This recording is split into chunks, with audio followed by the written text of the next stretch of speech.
charity based in, well, London. And it's, I will leave him to do most of the talking, but it's an example of, again, practical solutions from a community, and this time from the diaspora. So, should I put it, okay.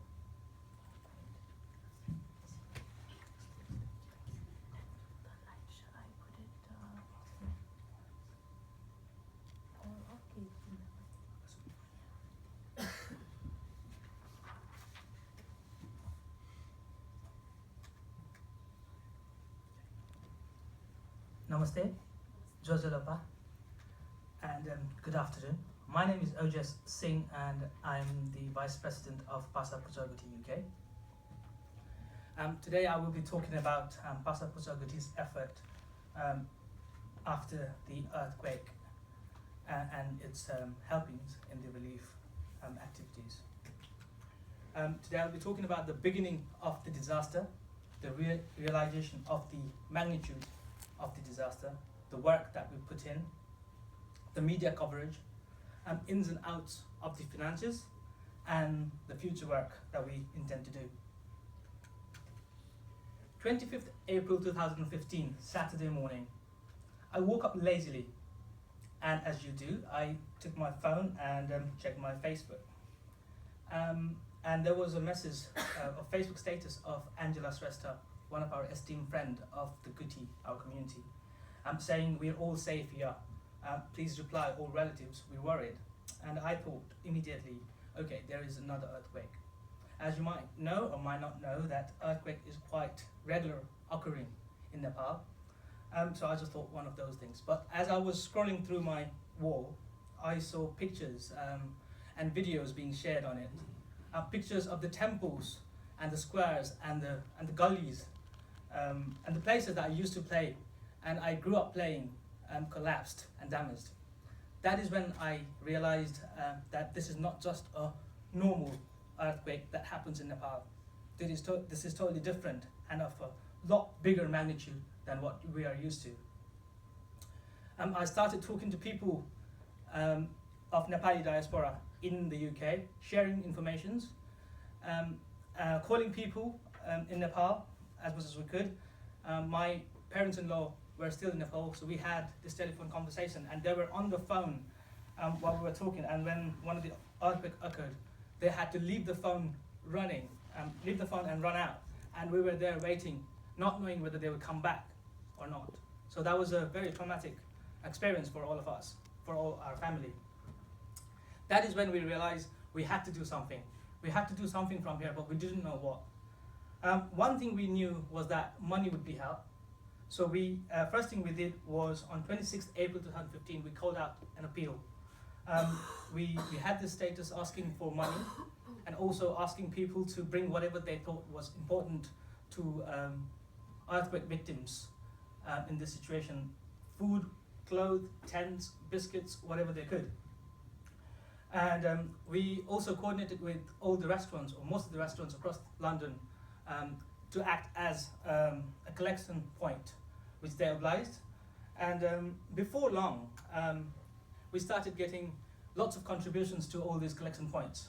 We were able to collect over 20,000 kilos of essential goods, tents, food, clothes, everything delivered to these collection points across London. We were able to collect over 200 kilos of medical supplies. Students from Sheffield University and Nepali Society in Sheffield University delivered 500 kilos of relief materials to London, and over 100 blankets were delivered to only one restaurant, Monty's restaurant in Kingston. But there was still problems because we had all these goods collected in London, but within a couple of days. But the problem was Nepal's international airport was closed for a couple of days, so we could not ship them from here to Nepal. But people were asking for things. They were asking for tents to start with, because they were all living out of the house. And then people wanted to buy tent, and there were shortages in the market. But we liaised with the team called Dreams Magazine team in Nepal to buy whatever they could. another issue there was, again, not having money. So we transferred money via PayPal to those people who could go and get money. And they bought 600 tents, and we distributed 600 tents to all the majorly affected areas like Bungamati, Harisiddhi, Bhaktapur, Kirtipur, and so on. And then the demands of the necessary things started coming in waves. First was tents, and then food. And they wanted food, and we did not know what to do. So we contacted another group of our friends in Nepal and asked them to buy rice, dal, biscuits, noodles, and everything. So they were distributed again in those areas of Bungamati, Harisiddhi, and Bhaktapur. But we delivered food, and then they suddenly realized that they didn't have utensils, because all the utensils were under the collapsed houses. So we all again had to contact those people to buy utensils and distribute them to those affected families, so they could cook rice and dal at least. And then there was a need of medicine. By the time they asked for medicine, planes were flying to Nepal, and the cargoes were very helpful to take lots of the cargoes for free, especially medicines. So we were able to send 200 kilos of medicine via the aeroplanes. And I myself went to Nepal immediately after the second earthquake, and I took about 70 kilos of medicine to distribute to the affected families. It was very satisfying to do so, but at the same time it was very hard work to collect all these items and cash. We had to do lots of activities to do that. First of all, we had to raise money, and secondly, we had to raise awareness to raise money. To raise money, we had to coordinate across our Pasa Puchah Guthi's branches, which is all across UK. We had to appeal for cash. GoFundMe donation page has been raised. We liaised with schools and fairs to raise money. And also we organized a photo exhibition, Photos for Nepal. And then we liaised with little organizations, big and small, in UK, to create awareness of what was happening. Newa Ve workshop was organized with Yak Bites. Artquake was organized with Nepalese artists in the UK. Cricket for Nepal was supported which was organized with Q Cricket Club at Q. And Nepal to London was another event that was organized by London Metropolitan University. That was also helped with liaising with Pasa Puchah Guthi UK. In total, we were able to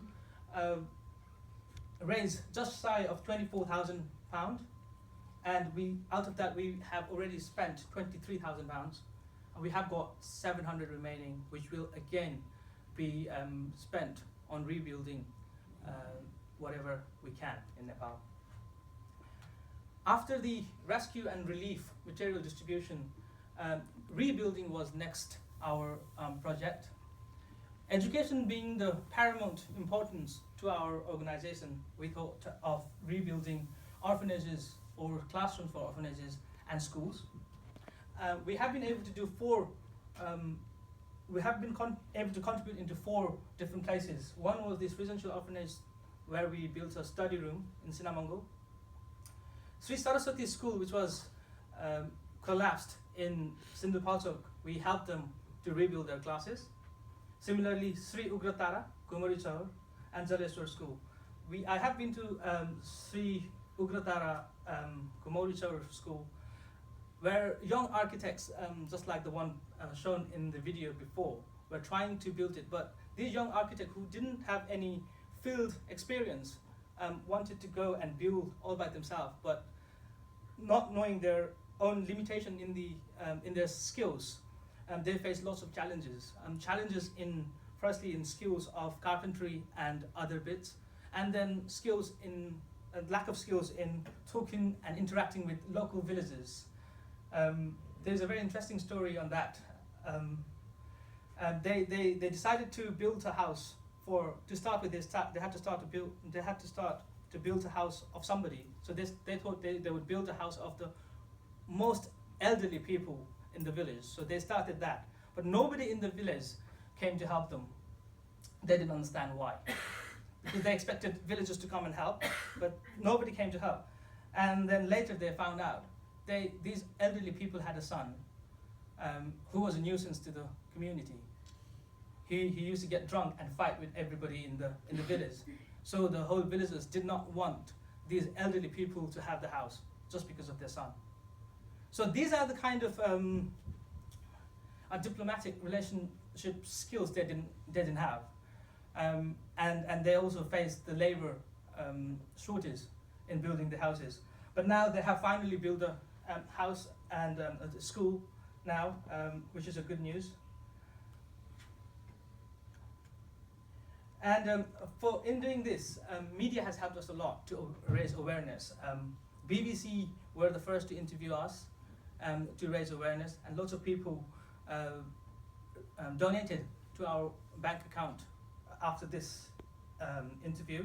And then Guardian also ran a full-page article on us for this, which also helped us reach to people which we couldn't have reached all by ourselves. And needless to say, Nepali and other media also helped us a lot.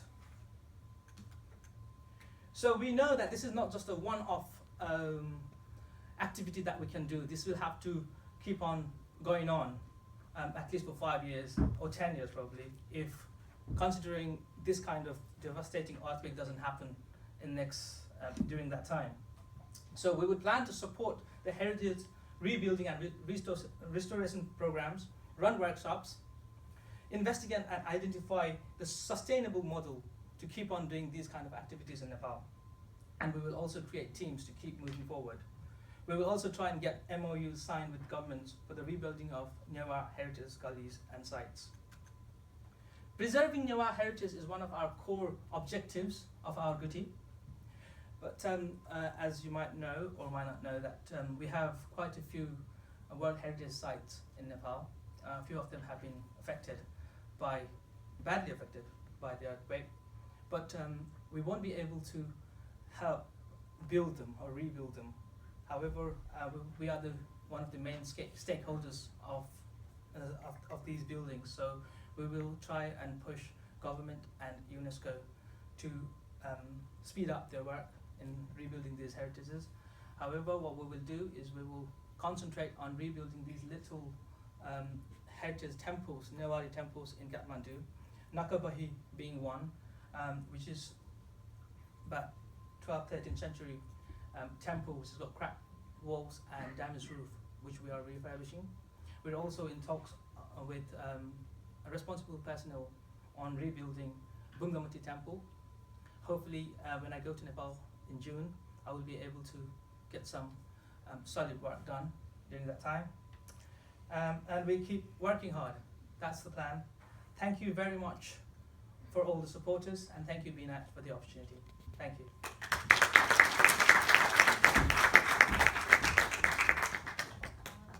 Thank you for that, Ojas, as an example of how communities here get together to liaise with friends and family in rebuilding the country. So as a tribute to that, as well as the works of so many people, we have here